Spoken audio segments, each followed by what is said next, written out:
Who's that old guy over there? Uncle Paul, with the creepy old guy stare. Uncle Paul, now he's coming over here, slowly limping down the hall. It's too late now, 'cause here comes Uncle Paul. Let me show you how to make a big boy love you. In today's episode, Uncle Paul reminisces about a young Macaulay Culkin in the movie My Girl. I was crying a lot in the theater when I seen that one. I couldn't see through my tears. I had such a big lump in my sweatpants. I love that movie. Look at that. You're all rough. You got leaves on you. Come here, let me muss your hair up. Come here, Macaulay. Look at your denim coat. I cried so hard.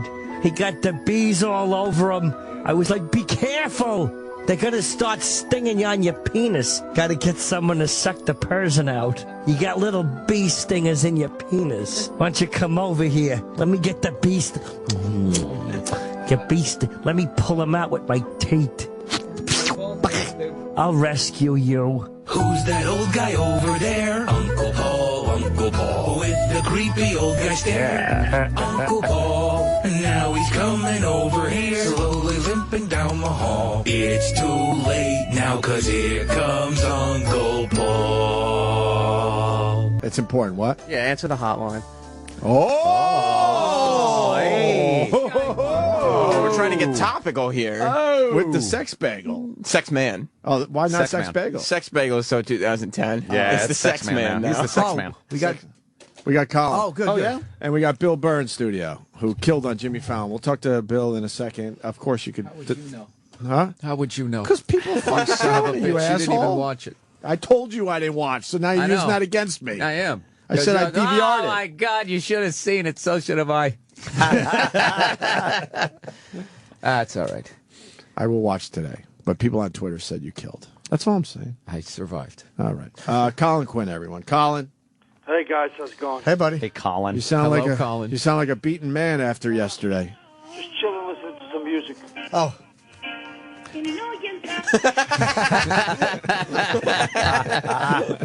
What's he doing? He's listening to Bieber. He's a believer. You love the Biebs? I'm a believer. What's up, guys? Bill, you heard about Colin? He's in deep trouble today. Oh, I heard all about it. Yeah. It was trending. Jeez. Colin Quinn was trending yesterday Yeah. on Twitter. Yes, he was. it's scary how stupid they are, isn't it? It's ridiculous. It really is. Like, you continually expose these idiots for what they are. Yeah. Just like knee-jerk, no research whatsoever. All you would have to do is search Colin Quinn's Twitter, and you'd realize he's done this before, and it's documented. Why take everything he says on Twitter as fact and print it like, oh, my God, he's accusing... He means it. Because he means it? Did you mean it? Oh, okay. I'm my mistake.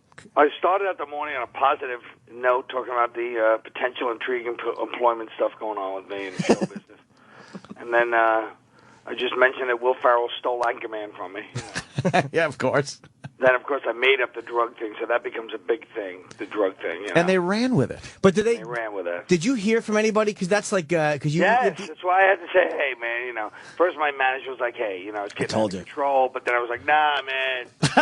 That's what we always do, Nah, too. man. We're like, nah, man, we This know is what good. we're doing. Right. This is good. We knew. So did you send out a tweet that finally said it was a joke, you fucking retards? Yeah, but I want to hear leading up to that. So then the manager is going, whoa, Colin, and you're like, come on, man, this is all right. And then what First, happened? my manager answers the phone to his credit. Yeah. They go, one site goes, we asked Colin Quinn's manager for a response whether Colin was serious, and he just laughed and hung up. So that was Is that what your manager's doing, laughing that's and good. hanging That's up? what you want your manager to That's do. very professional. But Yeah. When all hell's breaking loose, that's what you want from your manager. He goes, ha, ha, ha. Click. Yeah. Good. I actually like that. Just Me too. treat them like the idiots that they are. Yeah. Right. Exactly. Don't dignify it with a response. So you did Will call you or his manager? Because what happened where you finally had to go like, look, you morons, I was joking. Yeah, because I know Will, and I know his manager. His manager's like, hey, man, I'm getting like 50 calls. Can you say something? Can you please say something? I am saying something. It was just about the drugs. Yeah, of course. I go, I said, tell Will I'm sorry. He goes, he's on a plane. He doesn't even know any of this is going on. Yeah. Like, Will, what's your drug problem? You know. Yeah. You know what you should have said, Colin? You should have said, "Will he be mad?" That's a good one. Was that Chip? Of course. Well to be. It's hard to tell Chip from Jim these days. Yeah, really. I can't even argue with him. So Will Ferrell, have you heard from Will Ferrell at all? No. No. I don't want to. But really, you know, what's he going to say? You know. Well, I don't know. That's just it. Anchorman was my whole thing, you know. So you're still you're not letting that one go, are you? No, I was like, hey, I'm Ron Burgundy. I would come in the office joking around like that. Same name and everything. Wow. My favorite tweet was when you said that like Lauren was falling apart and you were calling the shots. The shots. Yeah, and people were tweeting back at me like, you always calling shit, you know. But of course, even in a couple of media things, you know, Colin Quinn claims that he was, you know, running SNL secretly, you know. Yeah. What dummies. They're just stupid. That was the tweet that got them, that I was calling the shots over at SNL. Yeah. But it's amazing how stupid they are. Like, they literally just, like we said before, copy and paste what some other person has written or a blogger, and they don't do any homework or read the context in which these tweets are written. No. Thanks for adding to that. That was your turn, Colin. Yeah, exactly. That was your turn. I fucking hit the ball. That was the setup. I hit the ball over the net. What? It's hard when you're not in the studio. Yeah, it is. You feel out of the loop. You feel like, I feel like everybody's sitting there after each silence going, okay, let's get off this goddamn phone now. No. A few people have rolled their eyes, but that's about it, really. Do you know Colin could do that again today, and people will still just think he's for real? Yeah. They're idiots. They do no research whatsoever. How many followers do you lose? Well, at first I lost 800 at the beginning, but then I got a couple more. Now I'm back. I'm almost even to where I started yesterday. It's like Twitter blackjack. Yeah, I'm about even. His Twitter stats is like a roller coaster. Yeah. You're insane. Yeah. Every time you're finally over 100,000, but every time you got close, you decide to blow it up and lose. But this is how 2,000 to Twitter. 3,000. This is exactly how Twitter should be used. Like anyone who takes it seriously is an asshole. Mm-hmm. I mean, Colin is mocking the whole thing. I love it. The best is when like some guy like attacks, you know, like some guy attacks for me, and they start attacking some poor idiot that doesn't get it, and like they just ruin them. Like some girl yesterday was like, sounds like somebody's jealous, you know. Yeah. Spreading negativity makes you look like a fool. And guys are like, shut up, you dirty hole. They react to a spitball with a howitzer. One guy just writes back, AIDS. That's probably one of ours. Yeah, probably. You think? I'm being polite. You think so? Yeah. I love those people who try to get philosophical and teach you a life lesson through a tweet. In 140 characters, You're going to get enlightened. You know, as Confucius always said. Shut the fuck up. You think Confucius used the letters U-R for your... And, you know, Yeah, when he was trying to write UL. just... That's very funny, Jimmy. That was a good one. Ooh, that's it. Look at the big book out there from Chris Matthews. Yeah. The scumbag who wouldn't come on our show. Talk about JFK. It's really. This is why we need another book about JFK because we don't know every fucking thing they're. Did you know he fucked Marilyn? Why wouldn't he come on your show? Because he's a douchebag. That's why. He was booked, and then a dumb excuse was had. Yeah. Which means he found out, I guess, who we are or something. Yeah, his publicist probably listened to the show. Yeah, it was like, oh, shit. You don't want to go on on that show. Yeah, Right. they'll actually read your book and then tell you what they think of it. And they don't care about your influence in this business. It's a look inside his childhood. Yeah, Gives who a cares? shit. Gives a shit. A privileged Why, he's fucking from Philly. childhood. What's that? He's from Philly. No, we mean JFK. Oh. I read a book about it when I was a little kid. I know. By the way, I know I'm going to get disconnected by you for this. When I was a little kid, because you guys are going to be signaling at me. Yay. No. I read a book We don't about do that to you at JFK, all. and it really was quite an impacting book. It was like he used to eat toast. He had a fight. He had a piece of toast, and he got on the bus and he had a fight with a kid who turned out to be his best friend. That's always a nice way to start things off. Humorous anecdote. Yeah, I wish you were here yesterday. We could have had Chris Matthews in, done an hour on that. So the toast incident, Chris, did you write about that? Go. Hey, you Use toast as a metaphor for what JFK was. Yeah, like he was wearing toast on his head and it got shut off. A bunch of jelly. Some jelly on it. Someone threw butter from the grassy knoll. Well, the only uncalled for thing yesterday was in the middle of each Twitter war and all these media things was once in a while somebody would just trash and go, and by the way, Voss stinks. Voss never gets off unscathed. But by the way, Carl, Yeah. this is why. He did it. This is why I told you should have. You should have gone on Piers Morgan without warning that producer. You should have just on TV just said it's a joke. You should have shamed them. You were too nice. That was for the other one, yeah. I know, but I'm saying you should have shamed them publicly. Unbelievable. How about the fact that I get off the N train? I had to go do a thing on Oh, don't call it that. thing and Oh, I get off the N train. Everyone knows last that's night. the D. of course. About 11:30 at night, I come up my station. There's a picture of Bill Burr on the middle of the car. I would love to see that picture of your face. Did you just look down at your phone real quick and not look up until you were on 56th? No, I just took my phone and I made somebody take a picture of my face over his. I don't think we could believe anything Colin says anymore. No. A confirmed Just a Twitter liar. Nothing but lies. Just a phony baloney. Yep. Yeah. Mr. Quinn. Yeah, you better go back to tweeting or something, right? Yeah. Yeah, you know, Colin, you could have been uplifting with your fame instead of spreading all that negativity. Tweet. You're right. You're right. Like one of the Kardashians. That's why they have 10 million followers, because they put in positivity. Yeah. What was your But I started the morning on some positive notes. I was saying really good stuff. What was your favorite headline you read yesterday about yourself? I don't know. I didn't really. What is it? Colin Quinn slams. Let's see what this one says. Colin Quinn tweets that Will Ferrell had a bad drug problem. Then they go over my timeline, and they even have my early day, like in the early part of the day. Yeah. I was tweeting like feeling a lot of good things going on in the world right now for me. A lot of positivity, and they like tweet those too. Why did They don't even explain like why. Why you said that? Exactly. Yeah. Like, Bunch of idiots. Can they look at you and realize you couldn't feel good? No, they know he's joking around. They're just taking it seriously. So all because they get the they're headlines? pandering to the morons. Something yeah. to talk about, yeah. Yeah. You Exactly. think? You think that plays into it too? They don't Yeah. care if it's Totally. right? Then when I'm working in Walmart someday after a crummy gig in the road, some old lady's going to throw something at me. You leave Will Ferrell alone. I just love that he just said crummy, like he was on Leave It to Beaver. Crummy. Gee, Beeve. That's crummy. That guy's a creep or something. Yeah, they're all sticks in the mud, Carl. Don't be such a wet end. Ooh, what's a wet end? What's a wet end? It's just like a I don't know drip. if I heard that one before. Ah, you drip, Yeah, yeah. it's like a drip. Yeah, you love that expression. Drip, wet noodle. Drip Wet is noodle great. I like. Yep. You know?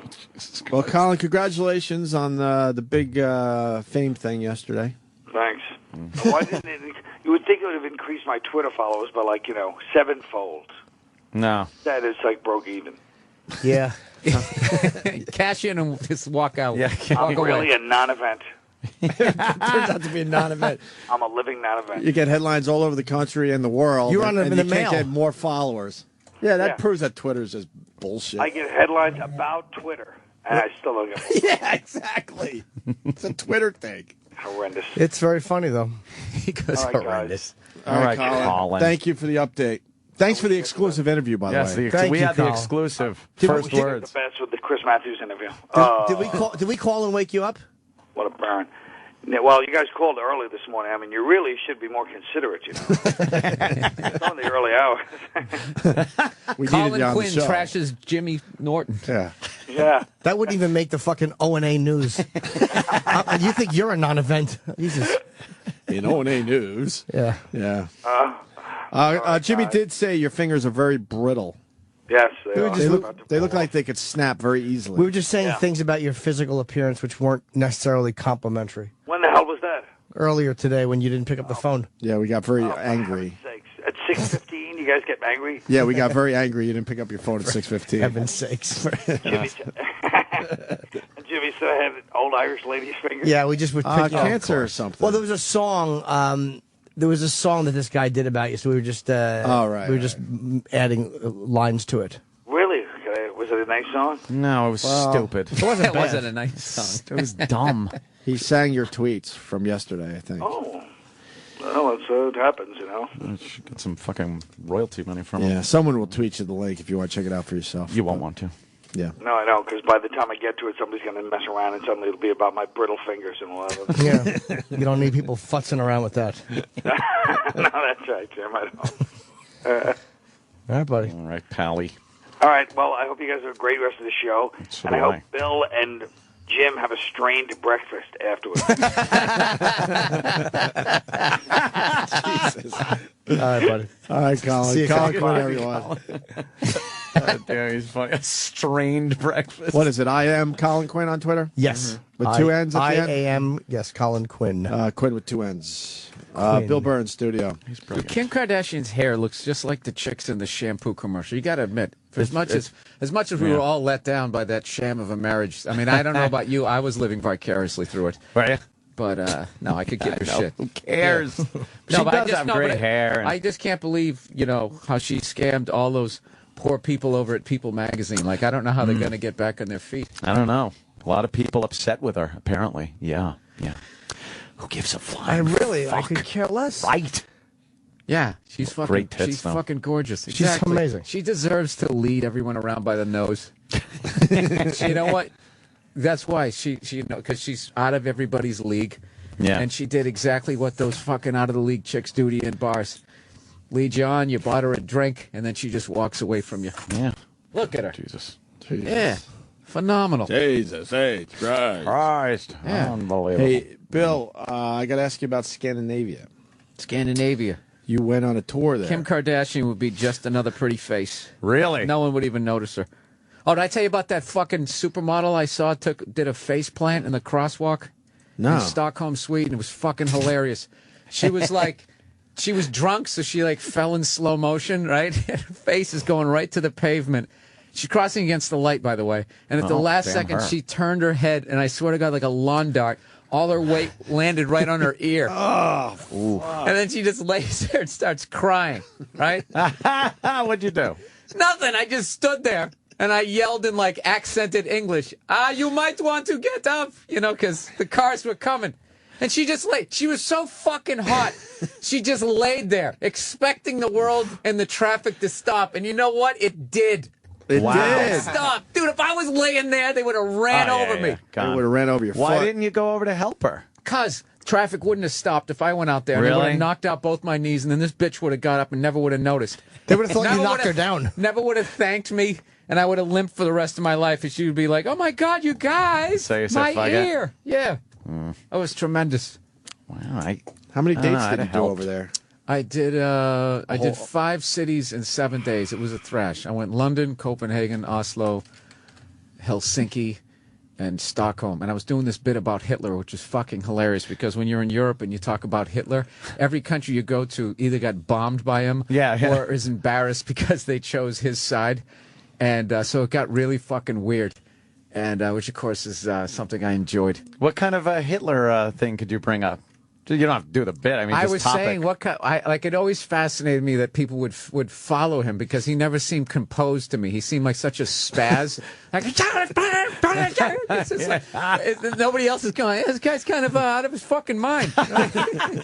His hair's all sweaty, flopping around, right? I just don't, it's just, other than what he did, his speeches are fucking hilarious. They're laugh out loud funny because he's just so, he just seems like somebody's angry dad. Like, he'd just be like, all right, Dad, go fuck yourself. I'm sleeping over my friend's house. A kid would walk away from that guy. Yet, he almost took over the world. So, I was doing the bit in Finland, and I didn't realize that Finland had sided with them. But I give Finland a pass because they were basically on the Eastern Front, had Stalin, and on the West, they had, Southwest, they had Hitler. So it's basically... You're in a bad spot. Yeah, you're basically in between two of the biggest psychos in history simultaneously, and you got to flip a coin. If you look at the cars Who the you Germans, the cars the Germans make, Russians, they drink vodka and they got their stashes. Mm-hmm. Yeah. I think they made the right choice. And then they actually fought off the fucking Russians, but still at the end of the war had to give up a city as part of their payment because they sided with the wrong guy. The World War II is fucking is so hilarious when you see some of these dictators, like the ego trips they're on. If you ever watch like a Mussolini video, you don't know what he's saying, but that guy is so full of himself. Yeah. And he does that He shit. just looks full when he crosses his arms. And puts his nose up like, and his lower lip comes out like Tony Clifton, and he's just sitting there nodding like that, and he's just like at the top. And at the beginning, he almost went with the Allies. In the last second, he's like, dude, it's like betting the 1 o'clock game at like 12:58. Chargers of KC. Who are we going here? Fuck that fucking Phillip Rivers. Is he gonna do it? Fuck it. Let's go with the Chargers. And then, dude, so he's on top of the world. You know, he's got pussy, he's got all these bitches and all this fucking money. Within 2 years, he's hanging upside down outside a gas station. Yeah, they're kicking him in the face. He's it's dead. Over. And it's just fucking over. So but that must be weird, though. It's a whole different take being over there where, you know, countries, I guess, still have that thing where they were bombed by these people. So, yeah. Like, they have a different take on it. But there's no one alive that was, or for the most part, but there's underlying shit. Like with Sweden, they weren't shit before World War II, but they remained neutral. That was their big move. Yeah. So they never got bombed. So just by not being leveled, they became an economic power. But they sold out Norway. They said, Hitler, hey man, seem like you're really believing in that stuff. We're just going to step aside, look the other way as your troops go into. They totally sold out the Norwegians. Oh, they let them march through their country. Yeah. They were neutral, but they so there's definitely some feelings there. Oh, okay. All right, so there's a little bit of dirt between the countries. No, it's hilarious. All this shit, just like hanging out, talking to people. I guess Norway got their freedom from Sweden in 1905, and then they didn't have shit. Sweden went up after World War II. So Norway was in such a bad way. They go, we'll give you a third of the country back or something if you give us 50% of Volvo. Sweden said, go fuck yourself. And then like 5 years later, like the Beverly Hillbillies, Norway finds all this oil underneath it. And now it's like the most expensive place to live. And all the 7-Eleven jobs the Swedes do. They come over the border. Oh, now the roles reversed. Yeah, some Swedish guys go, we are basically the Mexicans.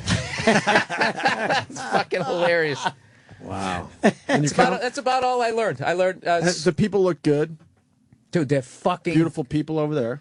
And 9 feet tall. The amount of 11-year-olds that were like 5'6", voices hadn't even changed yet. Hey, let's go to Toys R Us. Like fucking, like looking you in the eye. It's fucking ridiculous. And they're like, but after a while, there's so many like blonde, blue-eyed, good-looking people. They've almost become background. Like all of a sudden you'll see a brunette, you're like, holy shit, like just something different. Like something different. I felt like a fucking mongoloid over there. Why are you just like a just fucking... like, Jesus Christ. I am a chewed-eared fucking mutt over here. This is just... But it was a great time, and it was... How they know you over there? They didn't. Oh, and you could tell that by the ticket sales. Shitting me? What's that? What is that? Are those Scandinavian or Swedish chicks? We're looking at pictures of Swedish chicks in bikinis. But the thing is you're really getting blown away by their bodies. But if you look at their face, there's a lot of sixes in there. It's just that the blonde hair over here that's what it so... is. It's the big blonde hair thing and just... Look at that one on the bottom. She looks like a mom. Is that the mother of those three? Yeah, it probably is. Probably is, and then she would the still mom be hot. And the daughters. Just something nice about a 6-foot fucking Nordic blonde. There's just something fucking beautiful about that. Jimmy, I'm telling you, they're there to be had. Want to have sex with a giant woman? Jim. I don't do Europe. No? No. Why not? You should do yours. They hate Americans. They do. They don't. They won't like Really? me. They won't like. No. Oh, Jimmy. They will. Let's build up his self-esteem. No, I don't mean from in England. Jim, they as much as they don't like us, in the back of their heads, they realize how much cool shit they stole from us. So they still kind of like you. But England, I've been offered to go to England, but I won't go to England. All you got to say when they give you shit is you just go, do you really think I determine our foreign policy, you fucking moron? I don't even want to do that. Just they annoy me. Honestly, have you gone out? No. I have not. I've heard enough stories from people. And the guys that they like are good this comedians. guy just got back. I've been in enough bars where somebody from Hackensack told me what... I'm telling you, dude. Go over there. Well, comedians, I mean, that went over there. Jimmy, they're like go Greg over there? Proops. They're not going to like me. I'm not going to go over there and go, oh, the U.S. is stupid. Americans are stupid, because that's what they think. No, dude, I was over there trashing them.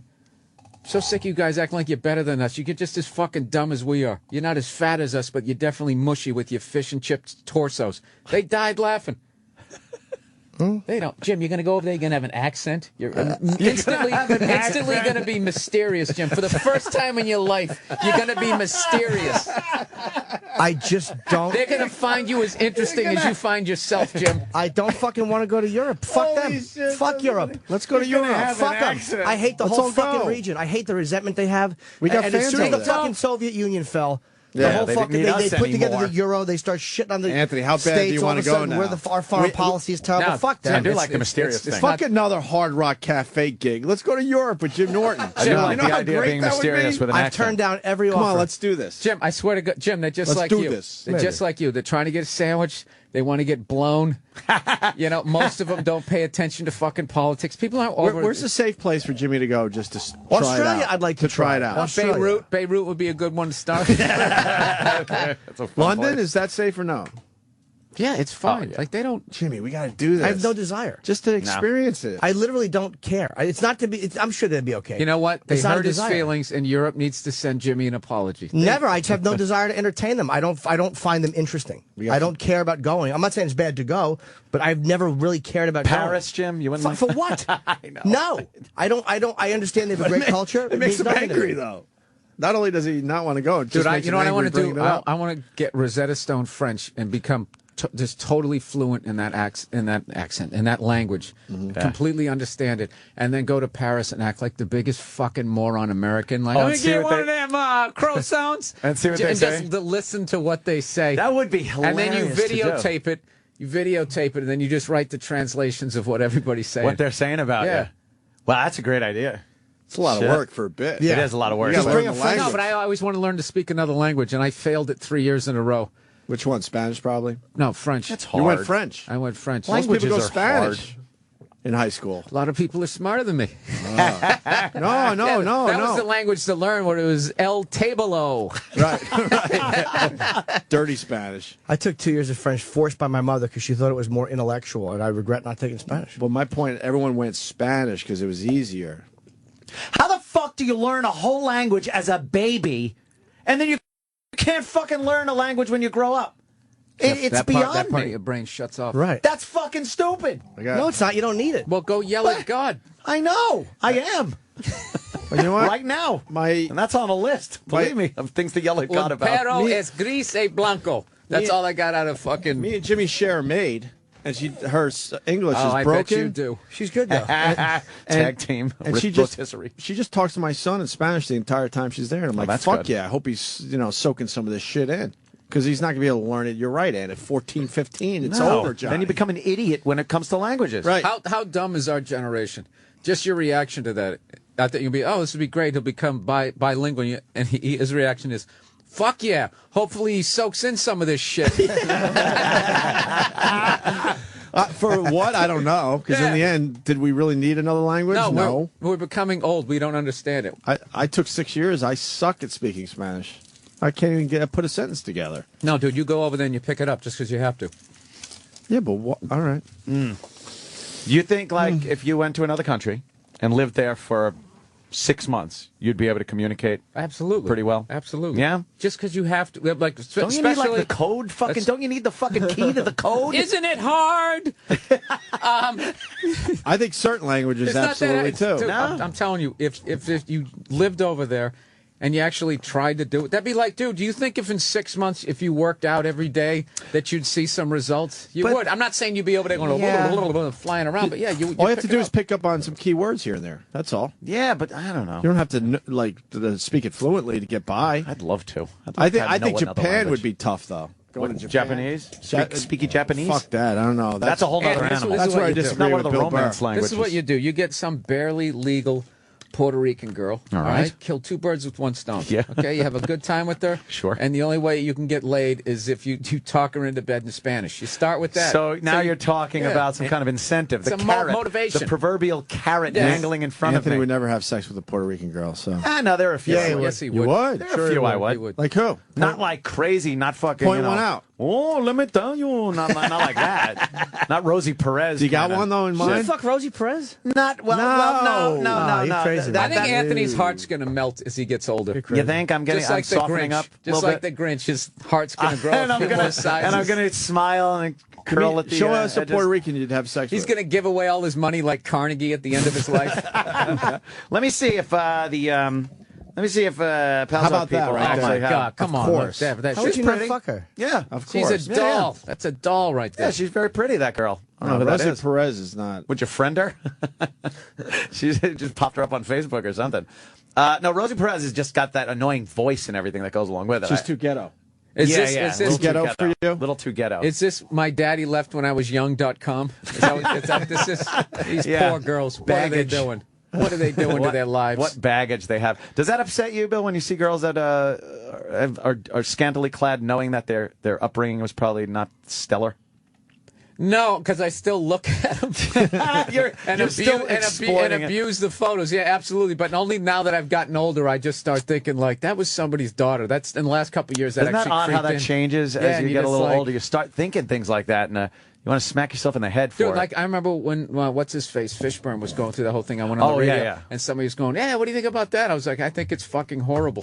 As a father, that guy is a father. You're not even a dad, but you would understand that how horrible that would be. We had her on, right? No. No, we never had her on. We did should have. Yeah, we did. I even Did feel we? bad What? bringing it Wait, up. Did we? We had Fishburne's daughter on. On the phone? E-Rock. Maybe a phoner. Yeah, I think we had a phoner with her. We had her Okay. on. Who was in that day? Really? We felt so fucking sorry for her. You know what it is about these girls is when they dress up like that, they actually think that they're pretty, and that's what people are thinking. Right. Oh, and no, then no. 20 minutes later, Yeah, you're cocky all over their face, and no one's talking to them as they silently toweling themselves off. Look at this girl. Look at her in her face. You can see it in her face. Just, Oh yeah, there's some there. Well, look at the fucking big orb tits and everything. She looks great. I ain't fucking those snow globes they great. put in there. It's fucking great. Yeah. You a fan of the snow globes, Bill? No, I'd say the best fake titties I've seen is in Dallas. Yeah. Dallas, Texas. They got the whole teardrop thing down. But then Figured it out. I don't understand how you can put a bag of plastic chemicals in your body and your immune system accepts it. Doesn't just try to eat it. Yeah, it doesn't just I immediately. guess because it's so sterilized. And, what? Maybe. Something in your body that shouldn't be there. You're right. Look at that girl. She probably want to be an architect. She looks too ghetto. She's like ghetto, that chick. That's nothing for that. Like, You know what? No. She's probably blown people on more continents than you've been states. you're right. I fucking wouldn't doubt it. Oh man. What about that, Ed? Yeah, that's all right. She's Spanish? She's got a big ace. I know, but look at her smiling. Like she should be ashamed. She's actually smiling. She's got to. Here it is. Hiding the tears. Am I a princess?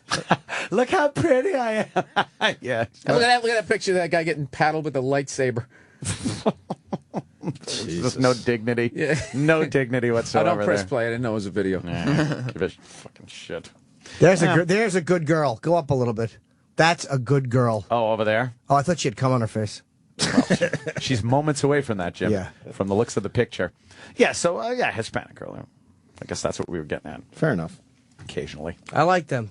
Yeah, that's a goal in my life, which probably won't come true, is I want to learn to speak another language. Yeah. And I can't, just to have the date, the moment when someone talks shit about me. And you know what In to that say. And I language, can and you say, know how to just for your answer back. information, not all Americans are stupid. Yeah. Just so I have that dumb, dramatic moment, except I say it in their language. That was always good in, what was that, in Braveheart, I guess, when they started bad-mouthing him in fucking Latin. And he just started blah, blah, blah, blah, like rambling Latin back at him, yeah. like, go fuck yourself. And You would think I'm a savage, but I know some shit. And that only happens in your dreams and in movies. And in movies. But in reality, they will talk shit about me for the rest of my life. And you'll just be I'll smiling, never know. nodding. Yeah. Yeah. When I worked for Christoph Silver, there was German ladies that worked at the store in the city, and there was Steiner. somebody ordering candlesticks, and he was being annoying, and they just kept saying to each other, "I think he wants to take these home and stick them up his ass." And the guy then spoke to them in German, which was a great moment, I think, to fucking know German. It's a whole story. Yeah. No, it's good. It's the only example I have. Like it. Yeah, but you wouldn't do that if you like the power. That's what I love too. Is it's like you immediately have this secret code. If you can speak a language with another friend that nobody understands. Just imagine being in an elevator and you could speak a language Whatever nobody the fuck you understood. want, right. You'd be like, look at this cunt. That is annoying, but you always have that thing where you don't know if the person does understand what you're saying. You know, you're in an elevator, and you're like, look at this fucking bitch, and then you don't know if she's going to turn around and start, you know. Most cases you just No, know. most cases, but it's not 100%. Yeah, true. You start off nice. Yeah, you feel it out a little bit. You just bit. say, I really like your tie, sir. And when he doesn't turn around, look at this fucking Yeah, people that are going to do that, they got it figured out. Got to start slow. So we're not going to get Jimmy to Europe. No, that ain't going to happen. Come on, Jimmy. No desire. Come on, look, he's got a shaved head and a Kiss T-shirt on. You're lucky to get him out of New Jersey. No desire to go to. I don't find them sophisticated. They're not interesting. Let's do to it for me. the show. He sounds for the show. He sounds very defensive. No, I, I just think don't like secretly he wants to be liked by them. them. You're incorrect. Jimmy, they would accept you with open arms. Maybe do you they know, would. Do you know how many O&A fans, by the way, were over there? That's fucked up. It's fucking ridiculous. That's crazy. Dude, I had one show. Where the hell was I? It was such a... I want to say when I was in Stockholm, Sweden, like 5 people came up with WOW T-shirts on. Yeah. Holy shit. That's so I get fucked emails up. from England and, And stuff like that. they go and tell Jimmy to come over, tell all the What are O&A they doing guys over there? Yeah, fuck them. Let Living them there? come here to watch a show. Why do I have to go to them? I'm the celebrity entertainer. Ozzy doesn't come to my living room and do gigs. I show up where he is. But why are you getting angry about it? I'm Yeah, not but angry. he comes. Okay. He comes to your state. He travels Europe. He does, but he's British. He Musicians goes are to different. South America. Musicians are different. If I thought I would do well there or draw there, You know, Jimmy, I think we're all human beings. I think you're that's a true absolutely line. right. And I like the human beings. I'm more comfortable in the States. I don't even go to Canada. I think Montreal is the most overrated place to do comedy in history. It's a nice city. It's fun. It's a beautiful city. It's average. And I do okay there, but I don't do particularly I great love there. Montreal. Average. It's more than average. Average. Really? Yes. You walked around? Yeah, of course I did. Old City? I don't remember. Oh, yeah, I did actually. No, I did. I was there twice that one. Pretty much split in half. You got the old Montreal and the new Yeah, yeah. Montreal. It was actually very pretty. Canada's weird. It You just go to looks the church? looks like a 60s. Looks like everything looks like America did like No. back a few years Well, ago. that's Toronto. Toronto is just Mostly. weird. It's like a time machine. Yeah. Horrific traffic. Montreal, there. not so much. Really? Ugh. Horrific traffic there. Where? Montreal? No, Toronto. I've been there in years and years. Toronto, I would actually like to do again. That's one place I want to go back to. The Asians love Toronto. Really? Oh, yeah. I just want to go because Snow is from there. DJ Snow. Snow. I don't know who that is. What? The fucking Informer. You know that fucking guy? Did you used to like that song, Jimmy? A little bit. Yeah. I was younger. I was younger. When you wore your Kango hat? No, it wasn't that old. When you were in the Lords? No, this is way after that time.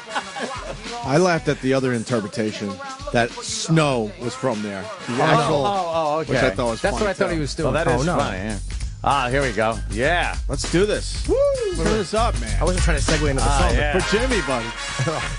Informer, you know, say that I'm a snowman, I go glam. I lick your bum bum down. Take them on the Man, I lick your bum bum. This takes you right back, doesn't it? Yeah, man. This takes me back to when I was one of the 99%. Those days How sucked did he get ass. away from this? A white guy from Toronto rapping with some, is this Jamaican accent? Yeah, Yeah. How do you do that? E-Rock, is this part of a theme? No? This isn't part of Sex Man? Getting topical, right? Snow, is Snow 49 years old today or something? Oh, we can do this all day. Boom, boom, down. It's just a dumb reference. Catch Yeah, it it. really is. You don't remember the song? Oh, you did. Oh, Sometimes yeah, people this like that little blast of nostalgia you get with a little audio. Oh, do you know, Sometimes. I told people over there, I said, yeah, I'll start coming over, every year and a half, I'll come over here. And the resounding response was, why? Oh, really? Yeah, they act like they live in Iowa. It's like, this is fucking beautiful over here. And they go, oh, all right.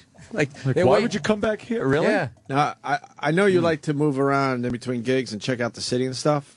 You see any cool stuff? Well, it was such a thrash because it was like 5 it was different quick? cities in 7 days. So I was going in to their morning shows. And How's it was that? It's a fucking trip, man. It's You gotta be weird. I just find it here to touch Bill Burr. It's hard to go to keep. And it's like, oh my god, yeah. And then people open for you, and they're speaking, Norwegian or something, and everybody's laughing, and then you just And you have walk no out, clue. and you're just like, hey, how's it going? They just switch over. Holy Hey! shit, that's fucking Really? weird. A whole audience of people that can speak 2 languages.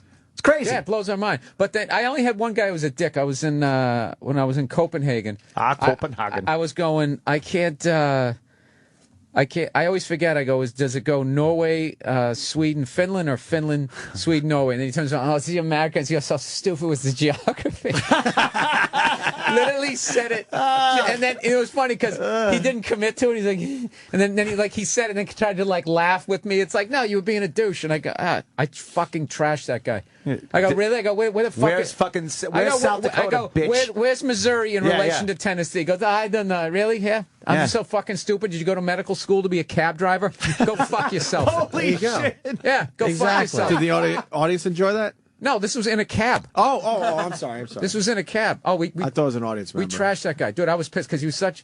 It wasn't that he said it, it's that he tried to laugh it off. Right. You Americans are so stupid with the joke. And he goes, I'm just kidding after I said it. Stupid. As I yelled at him, he sat there and just stared at the windshield with that same stupid, cheesy smile on his face, like completely uncomfortable. Good for you. That was him naked. To me, that's the whole continent, is that fucking guy. Yeah. No, it isn't. Because then I went That's why down, we got to go, Jimmy. No, because I went there, and this is the worst story I could have told with Jim Norton here. That guy was just honest. He was the only honest one over there. Oh, Jesus, Jimmy. That guy was the only honest one. That's how they all look at us. He sounds like a scared old lady. But I'm not... They're not going over there. They don't like us. I don't think it's brave. I don't know what's going to happen. It's not scared. It's not an act of bravery. What if the plane falls in the ocean? I just don't think it's fucking cultural. I don't want to see them. It's not a fear thing. It's not a matter of I'm not brave enough to face them. I want to know what this is about. It seems like there's something else going on here. Adamantly. Yeah. It angers you, Jimmy. I think it's by experience of seeing what happens around the world as far as Just start slow. Go to Greenland, and then we'll work our way over to Iceland. You'll see. You'll have an accent. You will be mysterious, Jimmy. I want to be mysterious. I have no desire to be there. I don't care about them. I don't care about entertaining them. What about Australia? That one, Australia, I kind of want to go to. You want to go there? Yes, I do. What about Spain? Never thought about it or resisted it. All right, this is what I was told. Don't go south of Berlin. When you go down to Munich, their comedy is they want to see some girl's titty pop out or slip on a banana peel. They are in the Stone Ages when it comes to comedy. Really? No, because I had some people flew in. Because, dude, it's like a Southwest flight. Everything over there is a Southwest flight. Oh, and right. you're in a completely different culture, language, and all that. Because, obviously, back in the day, everyone was riding around on a fucking yak. And they just developed their cultures, right? So, I had people, flew in from, Romania, which was hilarious because I had a joke that I made a reference to Transylvania. And I learned that that's where Transylvania is. I didn't even know it existed. I thought it was a fake place? I thought it was like one of those Boris Karloff made-up cities. And they came from Romania. They go, where Transylvania is. And I was such a moron American. Oh, that place really exists? And then you see it in their eyes, like whatever they thought of you goes down four notches. Like, all of a sudden, you're just that dumb American. Dude, there's another moron American moment. I was on stage last night in Stockholm, Sweden, and I came walking out, Spinal Tap moment. I go, hey, it's great to be back here in Switzerland. Oh, shit. And they all go, laughing. And I wasn't joking. I fucked it up. I was like typical American. They both start with SW. They're both in Europe. Oh, man, you pulled it off, though. I totally played it off. And when I told Nia afterwards, she goes, yeah, I thought you did that on purpose. I went, no, I didn't. Shit. I didn't. I was dead serious. You got away with one, man. Hey, use it every time now that you go back there. Good for you. Fucking good. Yeah. So I think that's about all I learned. Holy shit. Other than that, Swedes look down on people from Finland, and people from Finland thinks people from Sweden are gay. Are gay? Because the way they talk, the way they kind of sing it. They don't like that? I guess. I can't tell a difference. It all sounds the fucking same to me over there. But, Tom, that is it. Tom on Long Island, is this worth doing? He says, can Bill tell the Joe DeRosa story about him waking him up? Oh, I can tell that story. Is it good? The hardest. Is it good? The hardest. Well, I don't know. That's a tough one. It's like, all right, I'll give it a whirl. The hardest I've laughed at 7:50 in the morning without having stayed up all night. I came, was staying in this place the first night I crashed there, and he went into the bedroom. I'm sleeping on the couch. He's got the door closed. He's got the air conditioner cranked or whatever. So I guess he didn't hear me coming, and he was sound asleep, and he forgot that I was there.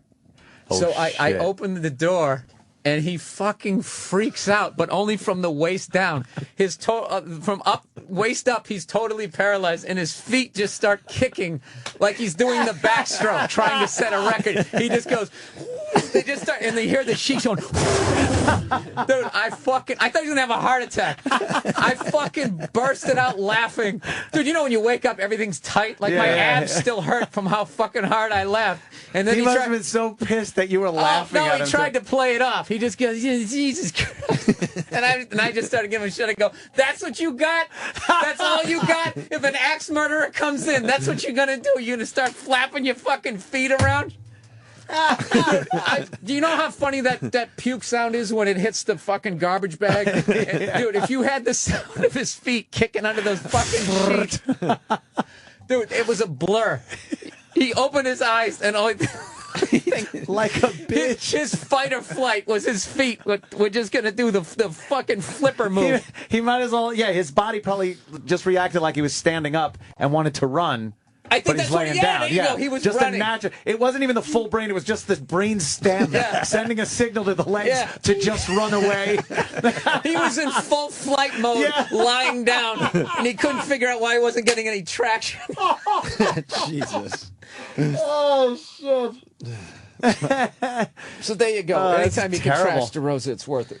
Yeah. Jimmy, you would be mysterious over there. Never happening, brother. I have no desire to go. Just to see Jimmy climbing on top of one of those 9-foot Scandinavian women, and they would be thrilled. Really, yeah. I love your brown hair. I don't fucking have a desire to be there. It's not that I think, oh God, they're not going to love me. I don't think they would like me, but I've been bombed in New York. The world needs you and your comedy. They don't. They don't at all. And they fucking as a group, I think that Europeans as a group, they've been cunts. In the last fucking 40 years, the way they look at the U.S., fuck them. I just don't want to go. And maybe that's me being ignorant, but that's the way I feel. Other comics go and do very well. Great. I mean, I don't knock it. It's just not for me. It's a two-way street. It's a two-way street, and everybody's defined by the biggest morons. We're defined by those people who go over there, speak English. What the fuck, right? We're defined by those guys, and we define them by that one douche. I almost judged all of Denmark because of one asshole cab driver, and I'm like, this is ridiculous. And I showed up. Everybody was psyched. The 100 people that came out were psyched that I was there. And I'm like, this is the moron self-sabotage move where I'm going to now like just look at everybody here like they're that fucking cab driver. And I ended up having a great show, Jimmy. And they thought I was mysterious. Bill's so open-minded. Yeah, he really is. No, it's just I like not having for a me. fucking steel trap closed mind. It's so, no, I'm open-minded. So I'm open-minded when it helps me. Yeah? If it doesn't help me. I don't walk down the street at night going, everything is beautiful. Yeah. I used to do a bit how everybody's racist at night, and you have to be. In order to get you have to think the worst of people in order to get home safely. That is your job. You're on the Serengeti there, you don't know. Yeah, it's basically past once the sun goes down. Yeah. Jimmy, that's another hip-hop song probably from your back in the day. Creeps come out at night, right? Houdini. Let's do some Houdini. Huh? Strangers. No, it's the Freaks come out at night. Oh, all right. Yeah. Freaks come out at night. I listen to hair metal. I have no idea. I did too, but I like the little fucking little Houdini and Jalil. Speaking of hair metal and music, Ace Frehley And 9:30, yeah. 9:30. How cool is that? Very. It's Jimmy Guest Day. They've been calling it.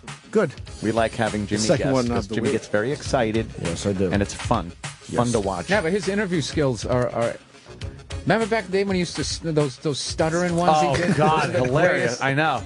Now he just, like That compares clip questions. used to kill me when he started to ask that question Zach about the dress. realized he fucked up and then tried to repeat it again and just Dress, something about a dress. It was We a have dress. that. We have that. Fucking great. Yeah, that was E-Rock's got to run down the That hall. was so good. E-Rock, run down the hall and get that. Oh, cool. I get to watch the water go like in Jurassic Park. Shake the whole building. Houdini just doesn't hold up. No, huh? No, man. Disco don't open till after dark. Oh, this is old He looks like school. Cool Herc. Rappers were very non-threatening back This then. was a massive Like, you hit. just watch this, and it was like, oh, okay. But then once NWA came out and shit, all bets were off. look at those shorts. Yeah. It's from the Freddie Mercury collection. Oh, God. What year is this? I'm going to guess 85. That's my guess. Wow, I'd say 83. You know what I love about that shit was so new back then? There was like no sort of through line with what they were wearing. It's just like you got anything that would look good on stage. That is just a leather clusterfuck. One of them has the Delirious suit on. You see that guy? Doing the Eddie Murphy. Yeah, the red leather Grab suit. that from Eddie. 84. We need that. Oh, we're both 84. wrong. Look at that. We 84. we split the difference. That's still a good song. You like that one? Yeah. I don't know. 84. I like the chorus. I don't like the lyrically, the lyric structure, Now but the you're chorus talking. is good. You're talking fucking 27 years commercials. ago. I want to hear some of that. That's fucked 'Cause up. This is when fucking hip hop and rap changed for your pal Anthony. I couldn't get into it with that fucking with that pussy shit. But now when NWA fucking hit, was I fucking into it? It was hilarious. Look at this shit. Hopefully you can relate to Look at this Easy. shit. Yeah. Relate to Easy. That's an age joke. Anthony. Of course. Yeah. Yeah, motherfucker. Now, what year is this? This is late 80s, right? Yeah, 88, 89, 90. You know what'd be funny with this is during Ice Cube's verse here is you intercut it with him being mad at that Coors Light bottle. Yeah. Dude, this fucking business gets everybody after a And while. his fucking movies where he's driving his daughter to fucking school or Yeah, some but that makes shit. sense. He's an angry young man here. It's Yeah, just like yeah. a stand-up comedian. I'll be wearing a sweater soon. Talking about cutting the grass. That's why someone like Easy, he's now a legend, you know? He would have been like Easy, he would have been like, yeah, use Old Spice, motherfucker. He would have been in that family movie. Yeah. Yeah. This was the shit that was just fucking funny to me. Everyone got so serious about like, disrespect and singing about the police and the. It's like, it's fucking hilarious. Shit's great. It's kind of tame. Straight out of Compton. Sort of a little tame. Sort of a cheesy track. Dope man. That shit and fucking, what was that other band with that guy with one eye? There's another fucking combo. Oh, Slick Rick and Dougie Fresh. No. I think they were out of fucking Texas or some shit. Easy E did some shit with them. That was Warren. No. NWA, Easy, Ghetto Boys. Thank you. Was it Thank you, Loudness? Hee Haw, Ghetto Boys. Is it Loudness? No, it wasn't Loudness. Ghetto Boys. Ghetto Boys. Ghetto Boys. Bam, bam, Ghetto Boys. We got Jimmy's interview. Shit ruled. Was that Crocus? No, it wasn't Crocus. That's what you were listening to, though, right? Well, that's Crocus. why we ran and got Jimmy's interview about the dress. We haven't played this in a while. Want to just play it into break? Bill, what are you promoting there, sir? I got nothing. Bill Burr on Twitter. I just came in because I like you guys. Good. I'm trying to Gonna be in No, I'm Botswana. starting the Get Jimmy to Europe Foundation. Never gonna happen.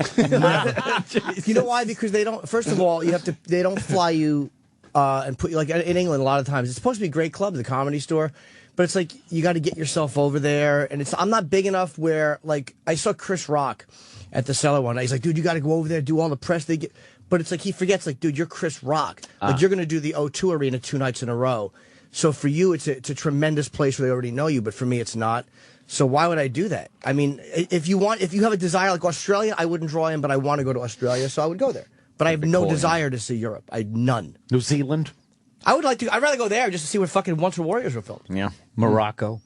No. No, Morocco. No. Boy. Yeah, no Islamic countries. No. And fucking my manager can't get enough. Islamabad, he loves it. He's crazy. Yeah. He goes to so, Afghanistan. He's so going to have Airlines. that dumb look on his face Yeah. when his head's cut off. I told him just to- everyone looks stupid. Just travel with an orange jumpsuit, you fucking idiot. I was just going to say that. I was just going to say that's how I view countries. Certain countries, I just have an orange jumpsuit painted on it. I was like, I'm not going there. No. I'm not You going. watch that show, Locked Up Abroad, and you're just like, my that's it. God, That's that it. could be that one. That the makes you worst never want to fucking. travel. Yeah, and, yeah. And there, I got to tell you something. Even being over in Europe, there is something unsettling to not be with your tribe.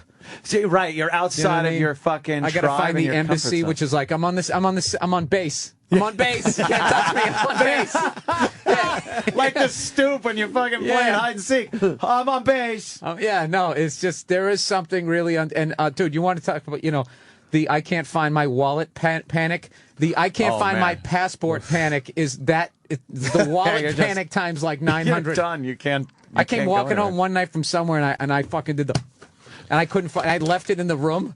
Oh shit! I had like hand slap prints on my chest from all over my body from fucking checking it like 9 million times and just putting my hands in, knowing it wasn't there, still looking for the fucking thing. Jonathan said he'll photocopy his passport and carry that and leave the real one, like in a safe or something. You can get away with that? If they hassle you somewhere, you don't have to have it on you. Value papers. Really? Yeah. They allow you to. I don't know if they allow you to, but the worst that could happen is they make you get your real one. You make you go to the hotel and get it, as opposed to losing it in a foreign country. I wouldn't like to do something where it would be like, oh, that's against the law here. Oh, I didn't know. Yeah, well, who gives it a is shit? Thailand. And now you're yeah. And now you're in jail, and you're like, what the fuck? No, I don't go to those rogue. Weird law yeah, you countries. have like one joint and you get like caned in the death penalty 9 years later. Like, I don't go to those places. Don't want to take the chance. Just to know where those places are. With this rusted out American tanks sticking out of like the river from years ago. Yeah, I'm not going there. Colin Quinn on the line. Colin. Colin's back. Sorry, guys. I just had to read you this text I just found this morning from 6:41 a.m. Okay. Jim Norton. Do you want to call in or come in this morning? Early, though. We have Ace Frehley at 9. I had this fucking night. Fuck you! I had this nightmare of fucking Ace walking in and this dummy with his fucking tea bumbling in, going, oh, yeah, well, Ferrell. I'm trying to talk to an icon, and you're fucking sitting over there dipping your fucking donut in tea. Colin's an icon to some people. No, he's not. Oh, okay. Colin's gone. Colin's an eyesore. Well, we should get ready for the Ace Frehley interview. Yes. Going to go to break with the famous dress incident from Jim Norton. I just fell apart. I got to hear this. I love this. This is old school. Jimmy's a really good interviewer now. I'm an average interviewer. I think I'm you're a really boring good. interviewer. No, You've come a long way, man. You do a very good job. All right, more with Bill Burr too. You did something in a dress. I don't. It was fucking. It was in Philadelphia. I mean, Kim from YSP, who was in love with you, was telling me that you did something in a dress. I don't know what it was. Did you go on stage in a dress, or did you do something in public with a dress? It was really completely uncalled for and hilarious. I don't know, but if it was, I'm sure it was us, and it was definitely gay. I'm sure we course. pulled it off. Of course. So when you got guys that are weighing about 265, 250, 245, with dresses that they're bursting out of. And no, we got to make sure the dresses are for like a 13-year-old pubescent girl. You know what I mean? So it's like, she hasn't even hit puberty yet, so She said you went to a mall. You were in a mall or something like that with a dress, and you had like your chain wallet. She said it was like the most ridiculous thing she'd ever seen. That's where it was at. Yeah, it was out in she was in Boston, or we were hanging out in Philly or something like that. But yeah, it was definitely beyond gay. It was a bunch of grown men. And we made sure, we went to like a Victoria's Secret and just got the most insane. No, where you just, I can get you in the smallest stuff that like a 13-year-old will wear. Oh, of course. And you're just bursting out of these dresses and everything like that. Dude, it was You awesome. just gave him an idea. No, and we're Beth, I hear you calling, but I can't come home right now. 'Cause me and the boys are doing some radio, and I can't find the sound. Getting ready for the Ace Frehley interview. Ace got a new book out, huh? Yes. No regret. It's great, dude. You're loving it, Jimmy? I'm very biased because I love Kiss and I love Sabbath, so I'm promoting these books. But it's actually a fucking great book. Must be, dude. You've blown right through. When did they give you that book? A couple weeks ago, but I just got distracted at one point. I didn't read for like 5 days, so it's like I should have been finished with these already, but I didn't. It's okay. Don't beat yourself up. No, I'm not. But I kind of wish I was done. You read enough of them. I know. I have a few pages left. How many questions do you got for Ace? How many pages of questions? About 3. But again, I won't get in small font. But I had 4 for Tony. Let me see the small font. Wow. But I won't get to all these. And I'm interviewing for the Boneyard too, so it's like you want to. Wow, very See, good. Jimmy has become a great interviews. They read the book. They're prepared with their questions. I think I'm a self-indulgent, boring interviewer. Like I really believe that. I'm not saying that to fish for. I really do. Like, ugh. Self-indulgent? Yeah, meaning like I don't get good information. Like some guys can get information out of people, which is it's an art to do that. Let's waterboard them. Get some fun. Dude, you could be more self-indulgent than me asking Tony Iommi about John Bonham's bass drum technique. Like, how many people... That was a moment, though, Bill. We like that one. I got one email from that, like, dude, I was on the edge of my seat when you asked. And like you, I was disappointed when he didn't know. Out of all the stupid fucking questions. No, you were good in that interview. You asked him good questions. I mean, and he likes talking about Bonham. It was one of his best friends. So you fucking love Bonham. It was good. I like how he didn't pull any punches, too. Like, you would think because of the way Bonham passed that he wouldn't bring up the drinking. He just said, oh, yeah, he ordered 12 bottles of champagne. He drank all of them, and he was paralytic. Paralytic. Paralytic. Is that even a word? Yeah, you read the Now book. is. They're blimey, a lot of blimeys and bloody hell. Blimey. I love it. Blimey. You would know these are real words, Jimmy, if you went to Europe. I know, you're probably right. That's why I'm very ignorant. I don't That's know. why you should go to I Europe. kept saying blimmy. What if Ozzy said, I want to bring you over to Europe so these people could see your comedy? Thanks, Oz. Let's go. Right. I'm not that set against it. You know, what if a girl wanted to blow you in Europe? I'm on my way. Jim, it would happen. I'm telling you, instantly. Mysterious. Tell me about this in New Jersey. Yeah, exactly. It was just something like I just never wanted to do. I really didn't. Like, and this is years ago that was offered. Do you want to go over to England? I was like, Fuck, I'd go in a second. That I know a lot of sounds people cool. would. Let's go as a show. Even Brazil, I wouldn't go back to. It was fun to go because I went with my friends, and it was. But I just like being in foreign countries. Montreal, I go to only for the money. I don't hate them. I don't hate them. I just found it was an average city, nice people. Montreal's barely a foreign country, though. But you know what I'm saying? It was like, Oh, it's affordable France. It's awesome. Beautiful women. But did you go to the church? No, I go to the, they got that big park there. You run the stairs, then you look out at this beautiful city. Yeah. It's like a Rocky moment? Yeah, it's awesome. Yeah. Some people love to travel. I have no... Oh, you want to see something weird? Look up The Angry Baby, Oslo. Could you do that? If anybody can look that up. Because we're waiting for Ace Frehley. Yeah. Sam Roberts. This could be good. They have Google. this guy Pressure's made on. this guy made all these statues about going through all the different phases in life. You should see. There's one guy. He's like kicking babies, and everybody's naked. What? What? You got to put something else in. The Angry Baby. What? Oslo. Oh boy. OSLOW, Sam. No. Where's it O? OSLO. You forgot the E. Yeah. Potato. Remember? Let's see if they got a picture. There it is. This is one. That's a stat. It's like a stomping mad baby. Yeah. That's great. a dumbass statue. I've never been so fucking immature as I walk through that park. I forget the name of the park, but they have all these. They got everybody's naked. It's all these different phases of life. I guess there's one naked guy like in this square, like he's fighting against his destiny. But then there's other ones, just a naked guy grabbing a woman and running away with her, basically. And she clearly looks like she doesn't want to be with him. So, Really? So it's like rape. The rape phase. The rape phase of everyone's There's life. another one where he's like. This guy. I guess the pressure of being in a family is the only way I could think of it. He's got like 3 babies, and they sort of look like they're swooping down on him.